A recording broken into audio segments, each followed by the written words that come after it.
வணக்கம். இந்த காணொளி எதை குறித்து என்றால், நான் புதிதாக தொடங்கி இருக்கும் குயிலி என்கின்ற வலையொலியை குறித்து. எதற்காக இப்போது இந்த வலையொலி என்று கேட்டால், நம் அடையாளத்தை நாம் அடுத்த தலைமுறைக்கு கடத்துவது என்பது நம்முடைய மிகப்பெரிய கடமையாக இருக்கிறது. ஆனால் தமிழர்களிடத்தில் மட்டும் மொழி என்று பேசினாலோ, இனம் என்று பேசினாலோ, அது பிரிவினைவாதம் என்கின்ற ஒரு கருத்தியல் இங்கு நிலவுகிறது. ஆனால் ஒரு கன்னடரிடத்திலோ அல்லது ஒரு மலையாளரிடத்திலோ அல்லது ஒரு தெலுங்கரிடத்திலோ இது போன்ற கருத்தியல் இல்லை. சமீபத்தில் ஒரு சம்பவம் நிகழ்ந்தது கர்நாடகாவில். அங்கு ஒரு கன்னடர் வங்கிக்கு செல்கிறார். அந்த வங்கியில் வேலை பார்க்கக்கூடிய பெண்மணி ஹிந்தியில் பேசுகிறார். அதை எதிர்த்து இந்த கன்னடர், இது கர்நாடகா, எனவே கன்னடத்தில் பேசுங்கள் என்கிறார். அந்த பெண்மணி மறுத்து, இது இந்தியா, எனவே இந்தியில் தான் நான் பேசுவேன் என்கிறார். இந்த காணொளி பெரும் அளவில் பரப்பப்பட்டு மக்களால் எதிர்வினையாற்றப்படுகிறது.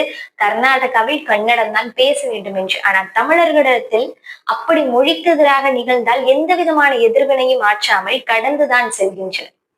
நம்முடைய அடையாளமாக இருக்கக்கூடிய மொழியும் பண்பாடும் நாம் இழந்தால் நாம் இந்த நிலத்தில் வாழக்கூடிய உரிமையை நாம் இழப்போம். எனவே நம் அடையாளத்தை நாம் அடுத்த தலைமுறைக்கு கடத்துவதாக ஒவ்வொருவரும் கடமையாக அதை ஏற்றுக்கொண்டு நடக்க வேண்டும். அதற்கான ஒரு சிறு முயற்சியாகத்தான் இந்த குயிலி என்கின்ற வலையொலி. ஏன் இந்த வலையொலியின் பெயர் குயிலி என்று கேட்டால், பிரிட்டிஷாரின் ஆட்சி காலத்தில் பெருமளவில் தமிழர்கள் பலரும் எதிர்ப்பு தெரிவிக்கின்றனர். அது குறிப்பாக தென்னகத்தில் பிரிட்டிஷாரை எதிர்த்து போரிட்டவர்களில் முக்கியமான ஒருவர் தான் வேலு நாச்சியார்.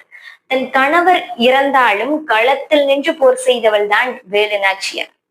அவருடைய படைகளில் ஒன்றுதான் வெட்டுடையாள் படை. இந்த வெட்டுடையாள் படை முழுக்க முழுக்க பெண்களினால் களமாடப்படுகிறது.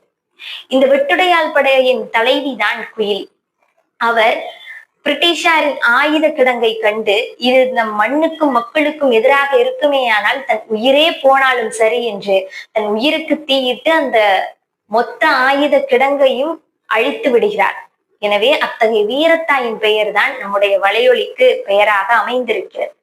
இந்த வலையொலி என்பது இனி வரும் காலங்களில் தமிழ் குறித்தும், தமிழர் வரலாறு குறித்தும், தமிழ் தலைவர்கள் குறித்தும், நம்முடைய இன்றைக்கான உரிமையை நாம் பாதுகாக்க வேண்டுமானால் நம்முடைய தமிழ் தேசிய அரசியலை நாம் நிறுவ வேண்டும்.